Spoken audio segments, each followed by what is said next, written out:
Salut à toutes et à tous, c'est Warwin05. Donc comme promis, je vais faire cette petite vidéo test et présentation de la MT-07 Moto Cage, mon nouveau bijou. Donc on va commencer tout de suite. Je sais pas si vous allez voir quand on allume le contact. Tac, voilà. Donc je viens de la récupérer, j'ai fait la petite révision des 1000 km. Voilà. Donc c'est une moto parfaite pour les jeunes permis ou pour comme moi les gars qui n'ont pas non plus un énorme budget et qui veulent une bonne petite moto neuve d'occasion. Putain, moi parler français comme vache espagnole. Une bonne petite moto. Donc point positif.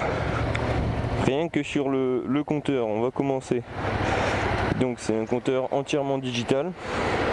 Donc il y a l'heure, la jauge à essence, bon, bien sûr la vitesse, le compte-tours, un odomètre, deux tripes, trip 1, trip 2. Il y a la consommation instantanée en litres 100. La conso moyenne en litres 100 également. Il y a la température moteur, la température extérieure. Et un gros point positif pour les motos de moyenne cylindrée, il y a, devinez quoi, l'indicateur de rapport engagé. Ça, franchement les gars, c'est un truc de fou quoi, c'est vraiment trop bien. Voilà, donc on est parti. Donc, bon, moi je suis assez grand. Certains pourraient être gênés parce que la selle est quand même assez basse, je crois elle a 800 et des brouillettes millimètres, enfin bref, elle est assez basse. Moi j'ai les jambes pliées, mais j'aime bien avoir les jambes pliées, j'aime bien avoir une conduite un petit peu sportive. Voilà.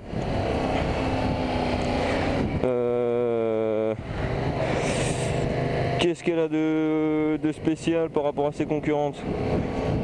Elle a un freinage de fou, vraiment un truc de barjo, un frein arrière assez mordant, un frein avant, des freins de folie quoi, c'est des étriers Tokyo ou Tokiko là, je sais plus trop quoi, étrier 4 pistons avec des énormes freins à disque, donc autant dire que ça freine plutôt pas mal. Un amortisseur arrière, à premier abord, on va dire l'amortisseur avant et l'amortisseur arrière pourraient paraître assez mou, mais à l'attaque, franchement, le comportement de la moto est assez génial quoi. Les amortisseurs, on a l'impression qu'ils se, salut l'ami, qui se durcissent, plus t'attaques, plus t'as l'impression que les amortisseurs ils se durcissent. Bon, inconvénient, la fourche avant n'est pas réglable, comme sur la MT-09 elle est réglable, et sur la MT-07 bah, ils ont fait des économies, et voilà quoi, c'est une fourche basique quoi, une fourche plongeante, salut les amis, où la fourche avant n'est pas réglable. Mais par contre, l'amortisseur arrière est réglable, il y a je crois 8 ou 9 réglages, c'est plutôt pas mal, salut. Et franchement là je suis au départ avant la révision, là j'étais au réglage minimum, et là je leur ai demandé de m'augmenter, salut l'ami, de m'augmenter le réglage de 2-3 crans, on va voir ce que ça donne après sur la route. Voilà, mais je pense que ça va être plutôt pas mal. Là je sens déjà que c'est un peu plus rigide, c'est plus cool. Donc sur la version Moto Cage, qu'est-ce qu'il y a en plus? Donc c'est un peu l'équivalent de chez la MT-09, la version Street Rally de la MT-09, salut l'ami. Donc en ce qui concerne la version Street Rally de la MT-09, les points en commun, le petit saut de vent qu'il n'y a pas sur la MT-09, la MT-07 basique.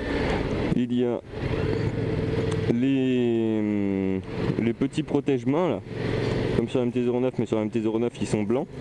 Les protège-mains qui font, ma foi, salut l'ami, bien leur travail. Qu'est-ce qu'il y a en plus sur la MT-07 Moto 4 Jouy, je vous montrerai après. Sur d'autres plans de vue, il y a une partie du cadre, une partie rouge. Salut l'ami. J'avais la main sur l'embrayage, j'ai pas pu lui dire bonjour. Ils ont rajouté une petite partie du cadre en rouge. Salut l'ami. Et oh, sympa. Et ça, c'est un petit point positif. Ça fait un peu style KTM où on a le cadre apparent. Il y a quoi? Il y a ces petits trucs collés qui sont rajoutés. Il y a une nouvelle selle à l'arrière. Voilà. Après, niveau puissance, moteur, tout ça. Alors moi avant je roulais sur une R6 qui faisait, on va arrondir à 200 kg en gros, tout plein fait avec 70 chevaux. Alors que celle-ci, salut l'ami, il y a, elle fait tout plein fait, vraiment avec le plein à ras-bord, salut. Elle fait environ 170 kg. Pour une puissance de 75 chevaux. Et ben franchement je peux vous dire que ça fait la différence quoi. Bon certes c'est un petit bicylindre mais ça a de la patate de partout, en bas, en haut, on a toutes les vitesses, franchement c'est un moteur génial, ça réagit vraiment bien. Ensuite qu'est-ce qu'il y a, les cale-pieds sont vraiment très bien placés. Bon ils ont tendance quand on est à deux sur la moto, voilà c'est ça gros défaut. Quand vous prenez quelqu'un, les cale-pieds ont vraiment une méchante tendance à racler par terre quoi. Mais bon quand on est à deux on évite de trop attaquer quoi. Après qu'est-ce qu'il y a, ouais, une sélection de vitesse mais vraiment d'une précision pour une moto de ce prix là et pour une moto de moyenne cylindrée. Elle a une sélection de vitesse précise, un truc de fou. Voilà, c'est impressionnant comme elle est précise. Ensuite, ouh putain, il pue hein, son pot d'échappement. Après ensuite, tac, ouais. Alors on va passer donc les avantages. Je récapitule. Un très bon châssis, de la patate de partout. Un accélérateur, ça répond vraiment de partout. Un style, ma foi, plutôt cool.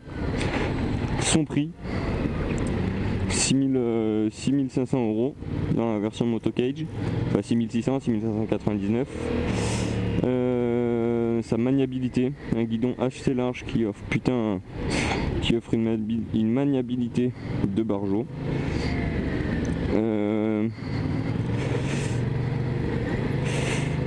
Tac, ça, son châssis, pardon, voilà son freinage, un freinage de barjo. De nuit, aussi un point positif, malgré la petitesse du phare, de nuit il éclaire vraiment bien quoi, on voit vraiment bien. Tac, une tenue de route pareil de folie. Moi je suis monté en pilote road. Les pneus d'origine c'est des pilote road. Point positif encore, son poids, le rapport poids-puissance. Voilà. Après on va attaquer les points négatifs.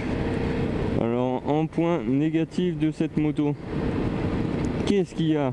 Il y en a tellement peu que c'est dur à trouver. Ouais, alors quand on est deux, avec le réglage d'origine, le plus petit réglage amortisseur arrière, les cale-pieds ont tendance à toucher. Deuxième point négatif, ces petits trucs qui sont collés sur les écopes, sur les prises d'air du moteur sont juste collés et pas fixés quoi, pas clipsés. Ça c'est un peu dommage je trouve, mais bon, pas trop reprocher pour le prix quoi. Troisième point négatif, malgré la sélection de vitesse ultra précise, il faut un petit peu se tordre le pied pour arriver au sélecteur. Ça c'est un petit peu dommage. Voilà. Qu'est-ce qu'il y a? Oui, moi ça m'a perturbé parce que il y a une belle Harley derrière. Parce que moi sur mon ancienne vitesse par exemple, pour les warnings, pour l'interfile, sur mon ancienne moto, le bouton des warnings était situé à gauche, juste à côté des clignots. C'était plutôt pratique.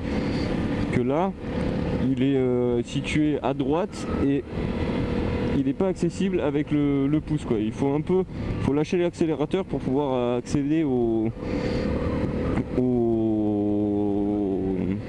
bouton du warning, quoi. C'est un petit défaut un peu chagrinant, mais ça va, ça passe, quoi. Je vais dire que c'est pas la fin du monde. Après, en ce qui concerne les clignotants, la sélection des clignotants, ben, franchement très bien placé, assez facile d'utilisation. J'ai oublié aussi un autre gros point positif de cette moto. Bon, certes, bon voilà, j'ai oublié le rapport engagé, température moteur, etc., etc. Un compteur entièrement digital, très visible, facile d'utilisation et vraiment quelque chose de positif. Il y a l'indicateur de rapport engagé, qui est une option qu'il n'y a pas par exemple dans sa principale concurrente, le R6N, mon ancienne. C'est une option qu'il n'y a pas sur la R6N et c'est bien dommage, et qu'il y a sur MT-09, un gros point positif.